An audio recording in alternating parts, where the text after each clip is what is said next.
In a world of increasing economic and financial challenges, accompanied by an education standard on freefall, no other program inspires a desire for self-actualization and nation-building like what you're about to hear. We bring you ideas and visions about your education, your work, and your life. What's wrong with it and what you can do about it today. This is Be the Change. Be the Change with your host, PK. From evisiondatamind, the knowledge warehouse. Hello. Welcome to the G10 Great Teachers Education Network Educational Thought Series. My name is PK. And today I want to share some very important thoughts with teachers all around the world about our plans, our vision about education. And one of the greatest challenges we've had around the world has been the outcome of education. As students come out of school, they still are not sure what to do with their lives. And out of many of our interactions and the opportunities we've had, we've been able to identify the causes. And today I'll be sharing on what I call the teacher's creed for developing content that can help those deliverables that will make students become successful in their lives. I like to use this opportunity to thank teachers all around the world for the works that they have done over the years. And I tell you the truth, without these teachers, I'm not sure what would have happened to the rest of the world, because most of us would have been in the abyss of ignorance. But in spite of the enormous work that they have done, there's still a lot that's left to be done. And that's why we're here today. When we see the outcome of learning, it begins to place before us important questions. And by outcome, I am not talking about the result of their examinations. I'm referring to what the student become after school, what the students do with their lives out after school, not just the examinations that they have taken. One of the major challenges we are faced with our educational system is the way knowledge is formalized.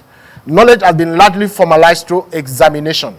But then that has not really helped, because when you look at, for instance, the Global Competitive Index and some of the nations that are doing well in education, Finland, Singapore, South Korea, their model is different from what is happening in most of Africa.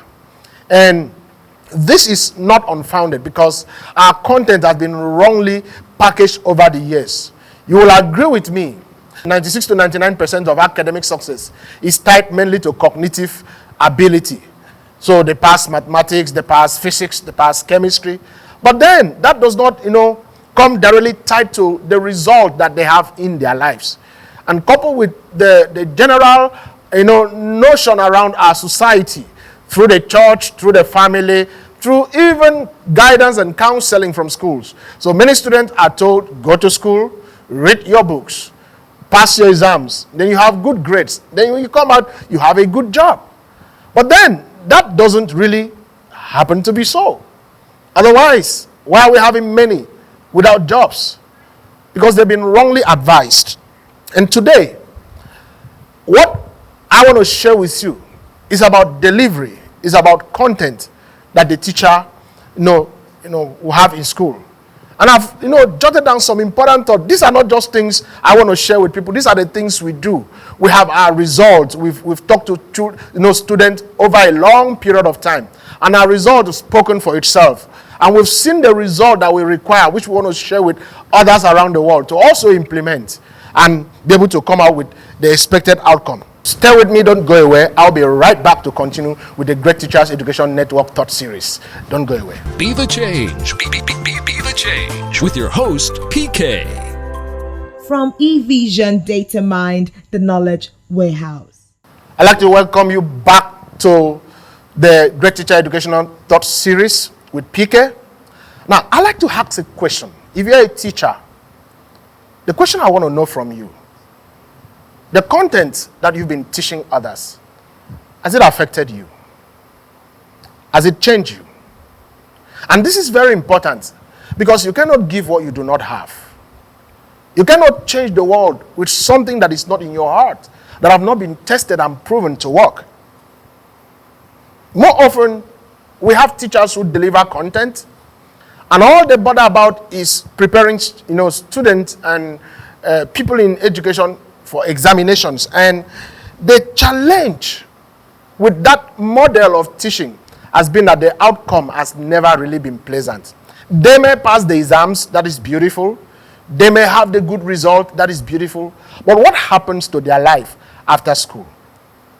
So while you were developing that content, what did you have the end in mind? Was the end for them to pass exam? Was it for them to be able to do an activity?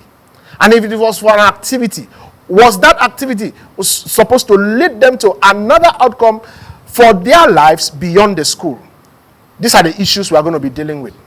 And I want you to join me as we go. And I've taken down some important thoughts here. You see, from the planning stage of your work, it is very important you have the end in mind. Very, very important. Why it is so important is because we want to begin to build a nation through education. Don't forget that students spend most of their times with the teacher in school. And you hold the key to changing the landscape of employment, the landscape of education, and the landscape of everything that has to do with the educational ecosystem. Number one, this is what I call the teacher's creed for developing, content that can deliver success to the student. The first thing you want to do is, number one, in thinking about your content, identify a need in the society. In our world today, there is the general problem of unemployment. And if you're a teacher that is interested in the economy of your nation, one of the fundamental principles of educational development is understanding the nation itself, where the nation is, where the nation is going through, what are the problems, what are the solutions, what are the gaps that have been that has been created by the problems in the society. We talked about the problems of insecurity. We talk about the problem of unemployment. So if we have all these problems and your content has not changed, then there is something wrong, because then we are not going to be able to address the issues and prepare people or pupils or students or undergraduates for the world they are coming out to face. So what are the needs? That is the first thing in any curriculum development, any content development. If the problem is that they are not having jobs, maybe we should stop telling them to come out to look for a job. We start looking at how to help them create jobs. And it's funny that some of these issues have been identified by scholars, but the solution provided still leaves us at that level of cognitive, cognitive content development aimed at still writing exams. And that is the reason in most institutions they try to bring in what they call entrepreneurial studies. And these entrepreneurial studies still go back to that cognitive level. That is the problem. That cognitive level. So you see, so they develop package for entrepreneurship. And they call the student and they teach them cognitively. So entrepreneurship is this. And if you want to do business, is this. And at the end of the day, what do? They write exams again. And it takes us back to the same problem. I remember a friend of mine, we're sharing some thoughts about the SDG number 4. SDG has to do with the Sustainable Development Goals of the United Nations.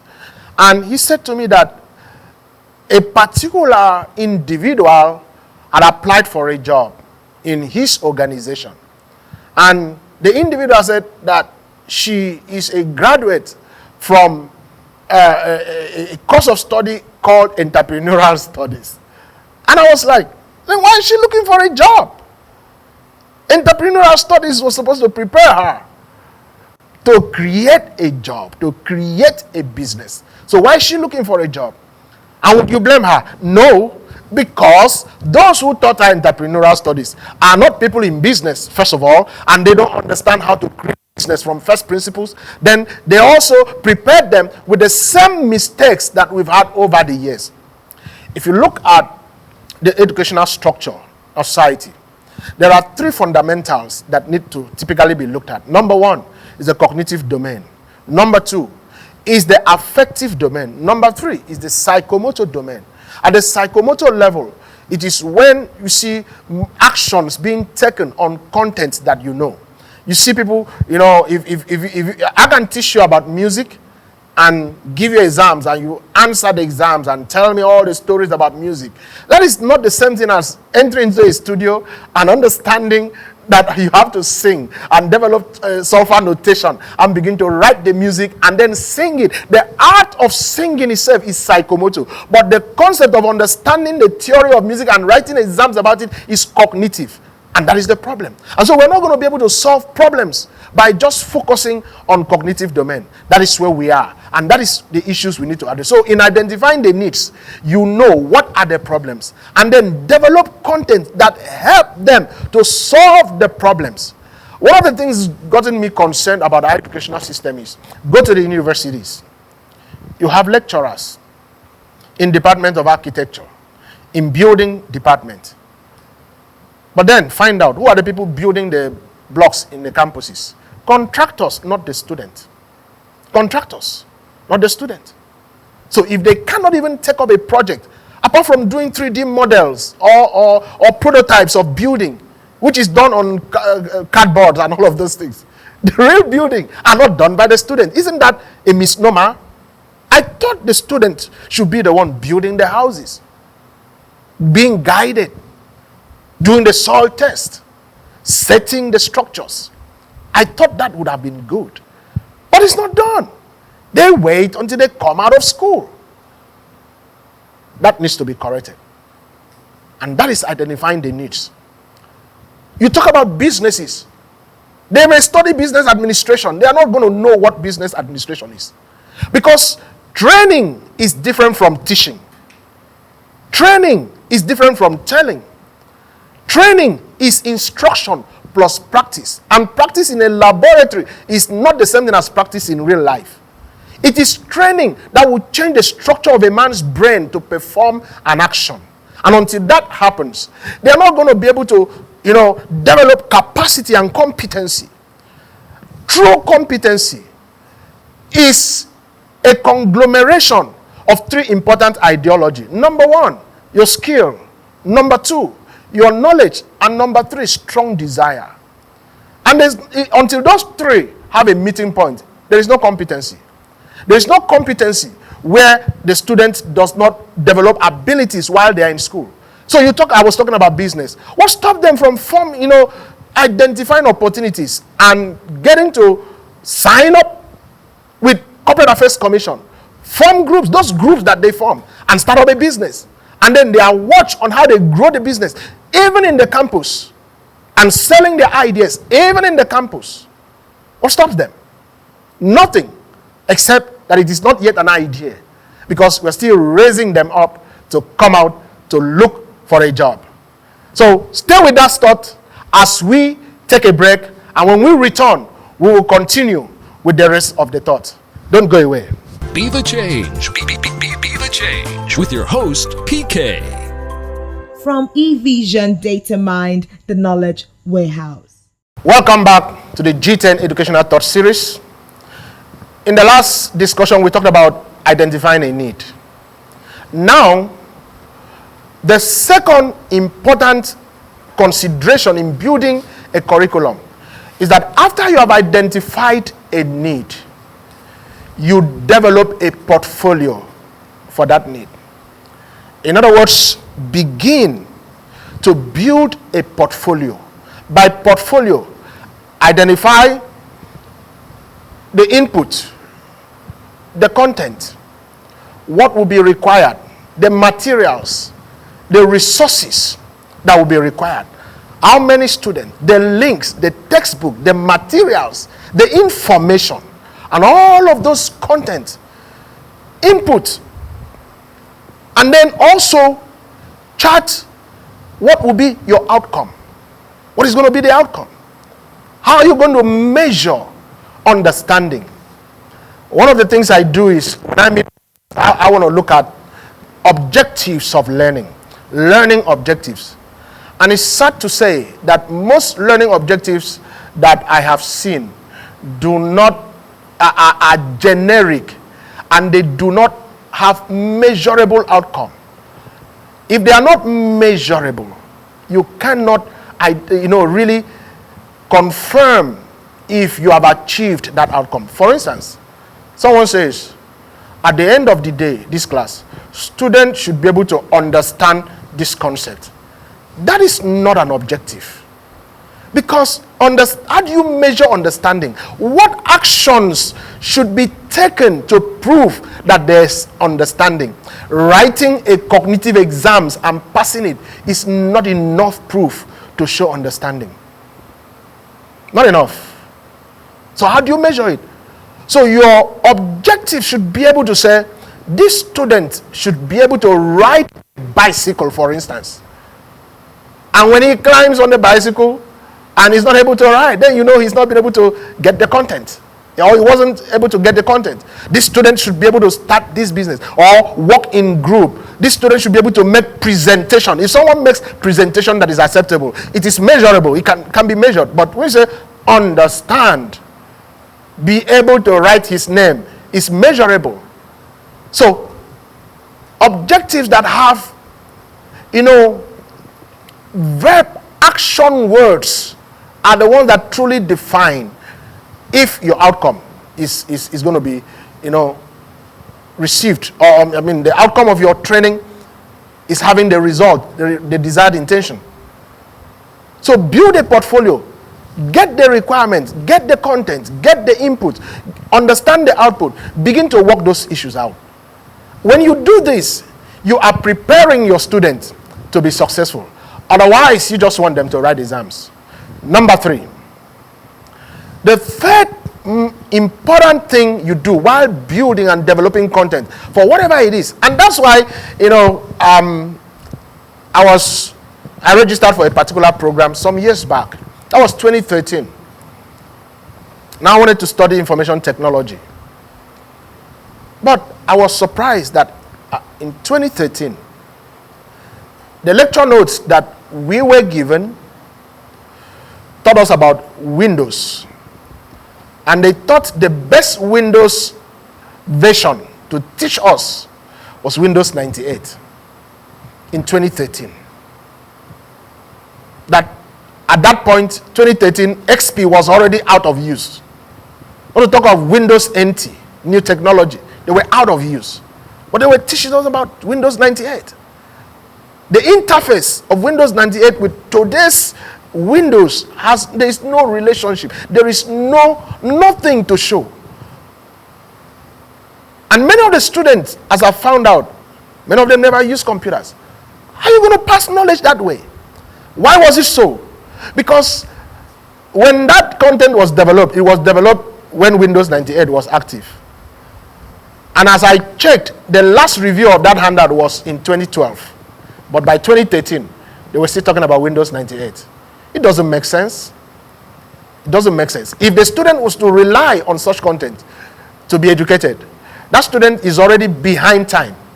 And don't forget, in today's world, information has very short shelf life. You know something today, it changes the next moment. And the baseline information to teach the principles shouldn't be so old. Because a good curriculum, a good content, is the one that is relevant for today and for tomorrow. And so if your content is already behind schedule, you are already setting the student or the student to fail. So it's important you build that content. So the third one I said is develop curriculum content to develop that need, to resolve that need. So we said, number 1, do what? Identify a need. Number 2, build a portfolio for it. Number 3, package your content to address that need. Doesn't matter what subject you're teaching, whether it is mathematics or physics. And by the way, I think it's time to change the idea of calling those things subject, even in secondary school, because it drills down the child's thinking, mind, to dealing with content instead of dealing with issues in life. And for those of you who are into programming, that is the ideology behind the object-oriented based programming. All right? Because when you're identifying component of programming, you look at the object, not as a subject.